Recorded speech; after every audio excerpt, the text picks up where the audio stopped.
அத்தியாயம் 2. வீரனா பித்தனா. செண்பக மலரி குழலில் சூடி சிறிதே இடை உடித்து சீற்றம் நிரம்பிய கருவிழிகளை கனல் விழிகளாக்கி தன்னை சிறை செய்யும்படி ஆணையிட்ட அந்த சித்தினியின் உத்தரவையோ, அதை அடுத்து தன்னை நோக்கி வாளும் கையுமாக வந்த 10 வீரர்களையோ சிறிதும் லட்சியம் செய்யாமலும் கையிலேந்திய சிலையையோ, அத்துடன் இணைத்து நின்ற பாம்பு ரத்தமும் புற்று மண்ணும் ஒட்டிய சிலையையும் அந்த அழகியையும் மாறி மாறி நோக்கினான் சில வினாடிகள்.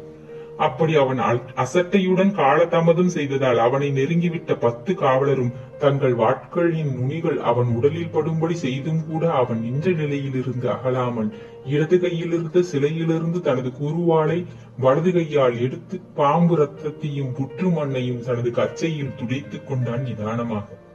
துடைத்த குருவாளை கச்சையில் வயிற்றுக்கு மேலிருந்த உரையில் சொருகிவிட்டு இடது கையில் இருந்த தந்த சிலையின் மீது படிந்திருந்த மண்ணையும் வலது கையாலும் அதை ஏந்தி அதன் வேலைப்பாட்டையும் அழகையும் கவனிக்கலானான். அவன் தங்களை பற்றி காட்டிய அசட்டையையும் சிலையை சுத்தப்படுத்துவதில் காட்டிய சிரத்தையையும் கவனித்த 10 காவலரில் தலைவனாக காணப்பட்ட ஒருவன், டேய், 10 வாட்கள் உன்னை தடவி நிற்கின்றன என்று அறிவித்தான் சினம் ததும்பிய குரலில். கையில் இருந்த சிலையிலிருந்து கண்ணை எடுக்காமலேயே தெரிகிறது என்று ஒற்றை சொல் பதிலை கூறிய இதயகுமாரன் சிறிது நேரத்திற்கு பிறகு, அரசகுமாரி, இந்த சிலையை தாங்கள் இதற்கு முன்பு பார்த்திருக்கிறீர்களா என்று எதிரே இட்டு நின்ற அந்த பெண்ணை நோக்கி கேள்வி ஒன்றையும் வீசினான். 10 வீரர்கள் வாளேந்தி நின்ற சமயத்தில் அவன் காட்டிய அசட்டையையும் தன்னை கேள்வி கேட்க முயன்ற துணிவையும் கண்ட அரசகுமாரியின் விழிகளில் சீற்றம் சிறிது விலகி வியப்பு குடிகொண்டதால், அதை பற்றி உனக்கென்ன என்று வினவினாள் வியப்பு துளங்கிய குரலில். காரணம் இருக்கிறது அரசகுமாரி என்று இதயகுமாரன் தனது கையில் இருந்த சிலையை சிறிது தூக்கி அவள் கண்களில் அது நன்றாக படும்படி காட்டியதன்றி, உங்களுக்கும் இதற்கும் நிறைய சம்பந்தம் இருக்கிறது என்றும் கூறி மீண்டும் சிலையை தனக்காக திருப்பி அதை நோக்கிவிட்டு அரசகுமாரியையும் கவனித்தான். அரசகுமாரியின் இடை துவண்ட காரணத்தாலோ என்னவோ அவள் தனது இடையை மேலும் முடித்து ஒரு புறமாக சாய்ந்து நிற்கவே பெரும் பிரமை பிடித்துக் கொண்டது இதயகுமாரனை. சந்தேகமில்லை, துளி கூட வித்தியாசமில்லை, மிக மெதுவாக சொல்லிக் கொண்டான் அந்த வாலிபன். சிற்றிடை அதிகமாக ஒடிந்து நின்ற நிலையில் அரசகுமாரி சாட்சாத் அந்த சிலையைப் போலவே காட்சியளித்தாள். அவள் சுந்தர முகமும் சிலையின் முகத்தைப் போலவே பழுப்பேறிய தந்தம் போல் இருந்தது. காலை நீரோட்டத்தின் போது அவள் பூசி இருந்த மஞ்சளின் காரணமாக அவள் நெற்றியும் கன்னங்களும் தந்தத்தின் நிறங்கொண்டதன்றி கோபத்தில் சிறிதே சிவந்து விட்ட வளவளத்த கன்னங்கள் சிலையில் ஏற்கனவே ஒட்டி இருந்து பிறகு துடைக்கப்பட்டு விட்ட புற்றின் செம்மண்ணின் நிறத்தையும் தங்களிடம் சூட்டிக் கொண்டன. பிறை நுதலுக்கு மேல் வகிடி எடுத்து பின்னால் பெரிதாக முடிக்கப்பட்டிருந்த தலைக்கருங்குழலின் நிறம் சிலையின் குழல் நிறத்திலிருந்து மாறுபட்டிருந்ததே ஒழிய முடிப்பின் முறையும் சிலையின் முடிப்பை போலவே மிக கவர்ச்சியாக இருந்தது. இடைக்கு சற்று மேலே எழுந்த இரட்டை அழகுகளின் பரிமாணம் அதிகமே தவிர மற்றபடி சிலையின் மார்பகத்தின் அமைப்பே அவளுக்கும் இருந்தது. இருப்பது பொய்யோ என்னும் இடைக்கு கீழே தெரிந்த ஆளிலே வயிறும் சரி, அதன் கீழே உறுதியுடன் செதுக்கி விட்டது போல உருண்டும் பருத்தும் இறங்கிய கால்களும் சரி, சிலையின் உருவத்தை அப்படியே அச்சாக வார்த்திருந்தது. இப்படி திகைக்கும்படியாக இருந்த ஒற்றுமையை கவனித்து பிரமித்த இதயகுமாரன் மனதில் எண்ணங்கள் ஏதேதோ எழுந்தாலும் உணர்ச்சிகள் பலபடி சுழன்றாலும் அவற்றுக்கு எல்லாம் இடம் கொடாமல் அரசகுமாரியை பார்த்து, அரசகுமாரி, உங்கள் காவலரை சற்று விலகச் சொல்லுங்கள் என்று விண்ணப்பித்துக் கொண்டான். அப்பொழுதாவது அரசகுமாரி சிறிது சிந்தித்திருக்கலாம். ஆனால் உள்ளே எழுந்திருந்த சீற்றம் அதிகப்படவே தனது காவலரை நோக்கி, ஏன் நிற்கிறீர்கள், கடமையை செய்யுங்கள் என்று உத்தரவிடவே செய்தாள். அந்த பிழையை அவள் 2ஆம் முறை செய்திருக்காவிட்டால் அவன் சிலையையும் நோக்கி தன்னையும் ஆராய்ந்த தருணத்தில் ஏற்பட்ட சிறு மாறுதல்களை கவனித்தாவது இருந்தால் நிலைமை பெரிதும் மாறுபட்டிருக்கும். அவன் அவளுடன் பேச்சு கொடுத்த சமயத்தில் விஜயன் மெல்ல அவனை நோக்கி நகர்ந்து அருகில் நின்று விட்டது. அதன் முதுகில் எரியப்பட்ட கடிவாளம் அவன் வலது கையை சிறிது தடவவும் முற்பட்ட சமயத்தில் காவலர் தலைவன் தனது வாளை சிறிது அழுத்தினான் இதயகுமாரன் மார்பு மீது. உன் வாளை இப்படி கொடு என்று கையையும் நீட்டினான். அரசகுமாரியின் உத்தரவுப்படி நடந்தால் நீ பிழைக்க கூட பிழைக்கலாம் என்று கூறிக்கொண்ட இதயகுமாரனின் அணுகி அவன் வாளின் உரையில் கையை வைத்தான். அடுத்த வினாடி முற்றிலும் எதிர்பாராத மின்னல் நிகழ்ச்சிகள் தொடர்ந்தன. காவலர் தலைவன் கை நீட்டிய கை வெகு வேகமாக இழுக்கப்பட்டது இதயகுமாரன் வலது கரத்தால். கண்ணுமைக்கும் நேரத்தில் வேகமாக விசிறப்பட்ட காவலர் தலைவன் ஏதோ வித்தை செய்பவன் போல் குனிந்து ஓடி அருகில் இருந்த புதரில் போய் விழுந்தான்.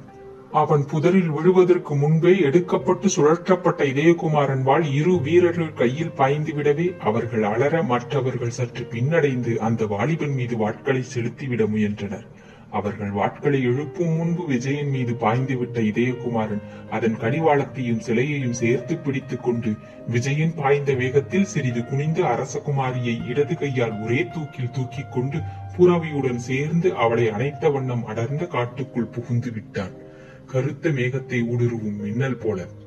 அவன் பின்னால் காவலர் கூச்சல் பலமாக கேட்டுக் கொண்டிருந்தது. அரசகுமாரி அரசகுமாரி என்ற கூக்குரல்கள் பலபடி எழுந்தன. புறவிகளின் குளம்படி சத்தங்களும் ஏராளமாக கேட்டன. அத்தனையையும் லட்சியம் செய்யாத இதயகுமாரன் மரங்கள் அடர்த்தியாய் இருந்த ஒரு பகுதிக்கு வந்ததும் அரசகுமாரியை நன்றாக குதிரை மீது ஏற்றிவிட்டு புறவியை காட்டின் உட்பகுதியில் நிதானமாக நடக்க விட்டான்.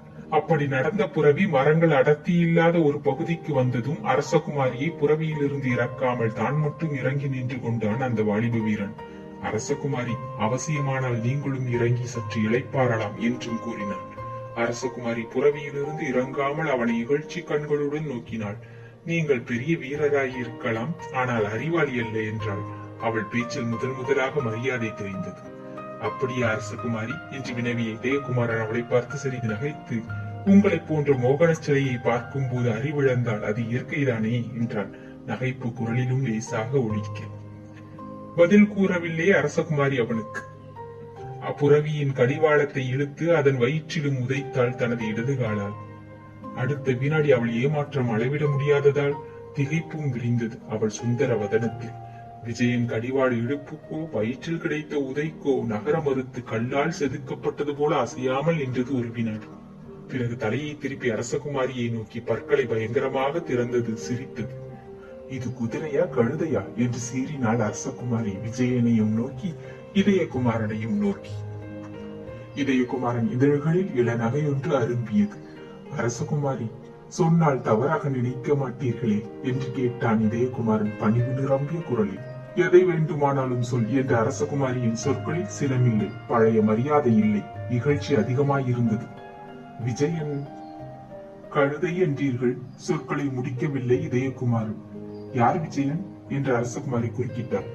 நீங்கள் அமர்ந்திருக்கும் என் புறவி என்று விண்ணப்பித்துக் கொண்டான் இதயகுமாரன்.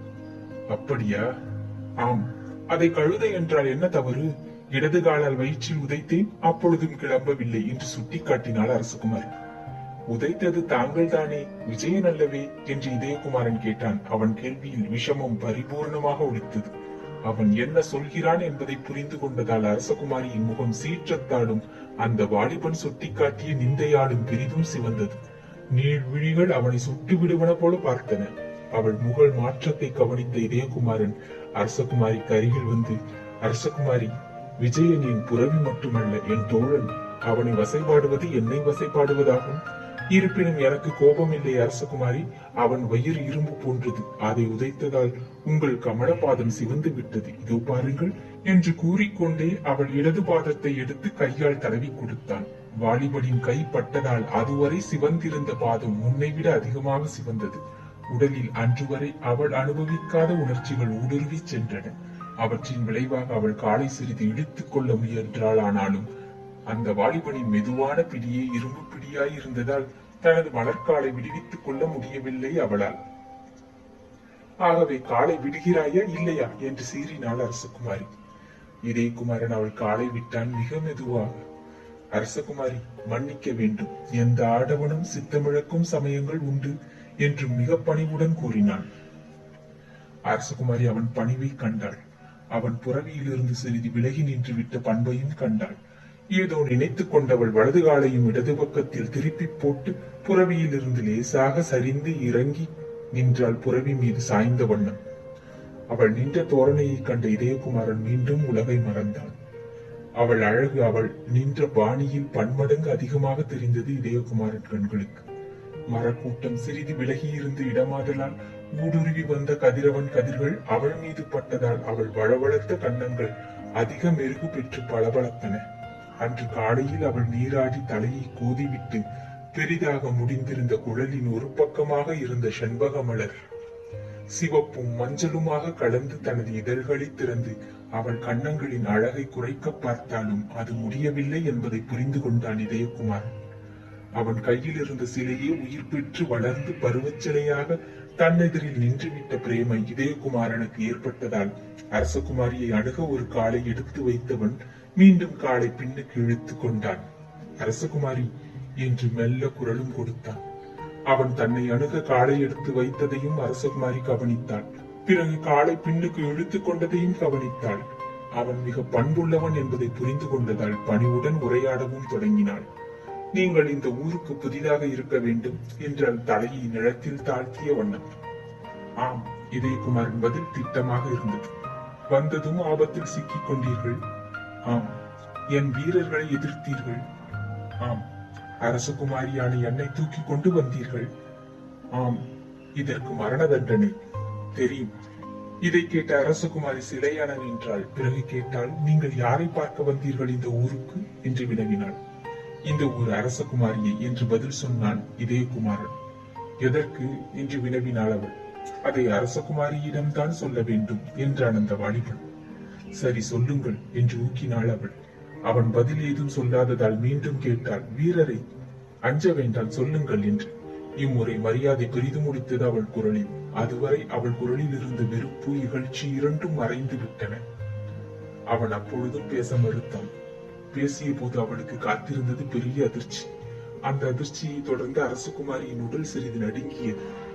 நீ வீரனா பித்தனா என்று வினவினாள் அவள் மரியாதையை கைவிட்டு.